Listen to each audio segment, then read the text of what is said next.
Future के बारे में आपके देखिए बिस्मिल्लाहिर्रहमानिर्रहीम, पास्ट प्रेजेंट फ्यूचर के बारे में सबसे इंपॉर्टेंट बात जो मैं ये बोलना चाहता हूँ उसमें जो सबसे इंपॉर्टेंट चीज़ है अलकासिब हबीबुल्लाह, मेहनती खुदा का दोस्त है, मेहनती अल्लाह का दोस्त है, मेहनती ऊपर वाले का दोस्त है। इसमें सबसे इंपॉर्टेंट चीज़ है तकदीर और नसीब का फ़र्क। देखिए तकदीर और नसीब में लोगों को पता नहीं है, इसलिए भी बोलते हैं कि भाई हर चीज़ तो लिखी हुई है, हमें मेहनत करने की क्या ज़रूरत है, क्या ज़रूरत है स्ट्रगल करने की, अपनी किस्मत में ये लिखा है, अपनी किस्मत अच्छी है, अपनी किस्मत ख़राब है, ऐसा नहीं होता है। देखें तकदीर क्या चीज़ होती है, तकदीर ज़्यादातर और नसीब में ये फ़र्क है।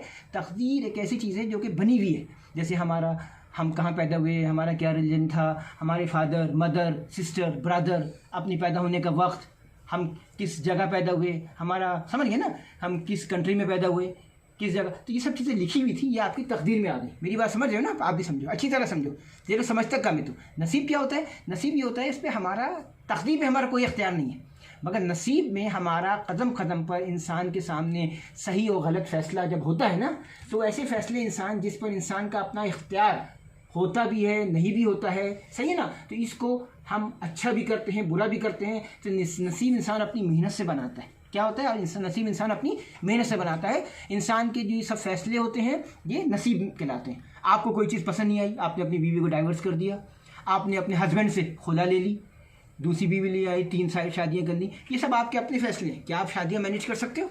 कर सकते हो तो आप करो, बाद में आप बोलोगे मैं नहीं कर सकते, ये सब आप अपना नसीब बना रहे हो। नसीब बनाने से पहले आपको अपनी काबिलियत पता होनी चाहिए, समझ गए ना मेरी बात। अब बच्चे हैं, उनको वालिदैन सिखाते हैं कि मेहनत करो, स्टडी करो, ज़्यादा पढ़ो लिखो। बच्चे क्या करते हैं, वालिदैन सो गए या उन्होंने अपनी इंटरेस्ट जाहिर नहीं किया, अब अपने गलत फैसले की वजह से गलत जगह लग गए, और फाइनली कोई शराब पी रहा है, कोई चर्स पी रहा है, कोई कुछ कर रहा है, और ज़िंदगी की दौड़ में पीछे रह गए, ना पढ़ा ना लिखा।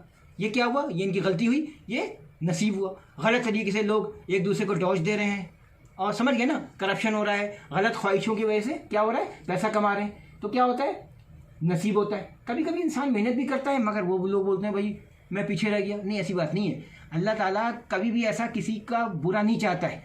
अगर किसी को ज़्यादा देना चाहता है तो ज़िंदगी की ठोकरों से उसको गुजारता है, और फिर वो जैसे ना मंजन जब मारते हैं तो दांत साफ हो जाते हैं ना, तो फिर इंसान आगे जाता है, मज़ीद तरक्की करता है। आप मेरी बात समझ रहे हैं ना, यानी ऊपर वाला कभी किसी का बुरा नहीं चाहेगा, और जिसको अल्लाह ताला अच्छी चीज़ों से नवाजना चाहता है तो पहले इसको काबिल बनाता है, इसको तकलीफ़ों के जेवर से निकालता है, तो वो बंदा फिर बहुत आगे चला जाता है। आप मेरी बात समझ गए ना। देखिए इसमें 4-5 चीज़ें इंपॉर्टेंट है, मैं आपको बताता हूँ। मिसाल के तौर पर हमको अपने बारे में पता होना चाहिए, मेथड ऑफ साइनर्जी के बारे में पता होना चाहिए, हमको साइकोलॉजी ऑफ सक्सेस का पता होना चाहिए, हमको अपनी माइंड मैपिंग का पता होना चाहिए, हमको लाइफ टाइम गोल्स का पता होना चाहिए, न्यू लाइफ टाइम मैनेजमेंट का पता होना चाहिए, हमको अपना सेल्फ सक्सेस का प्रोसीजर पता होना चाहिए, साइकोलॉजी ऑफ सक्सेस। इसके अलावा turn your dream into reality, इसका पता होना चाहिए, ठीक है ना। हमको mind mapping, synergy, new life time habits, new life goal settings, ये सब हमको अपना पता होना चाहिए। किसी को कोई सवाल करना है तो बताएं।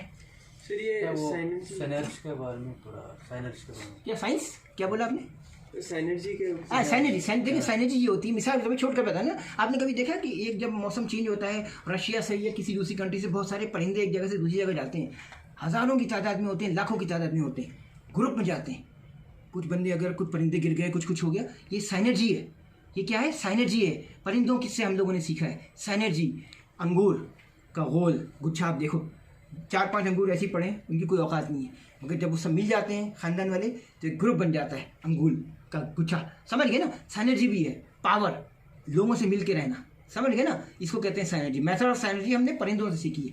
देखिए फाइनली देखिए, मैं तकदीर और नसीब को मैं इस तरह से डिफाइन करूंगा, शॉर्टकट बता रहा हूँ, what you perceive you receive, जैसा करोगे वैसा भरोगे, इसी दुनिया में तुम्हें दिखा दिया जाएगा। एक बात याद रखना, चुपके चुपके कुछ ऐसे काम कर दिया करो, आपको ऊपर वाले से हेल्प मिलेगी। देखिए ऊपर वाले ने वादा किया है, 1 के बदले 10 दूंगा।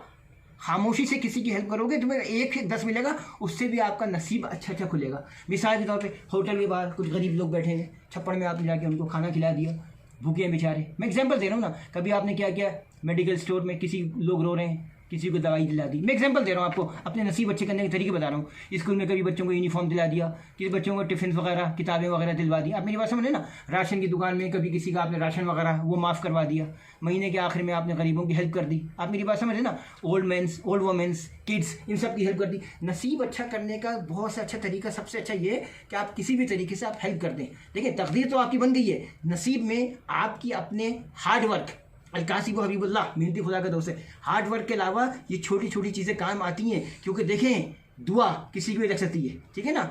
अगर आपको किसी की भी दुआ लग गई, कहते हैं ना कि दुआ अगर आपको लग गई किसी की भी, और ख़ास तौर पे देखिए कबूतर, ये जो बेज़बान हैं, ये लोग भी जो खाते हैं पीते हैं, ये भी हमें दुआ देते हैं। तो आप कोशिश करो ज़िंदगी में लोगों से दुआ लेने की, क्योंकि किसी की अगर आपको दुआ लग गई, आप कहाँ से कहाँ पहुँच जाओगे आप तसव्वुर नहीं कर सकते। Thank you sir. ओके।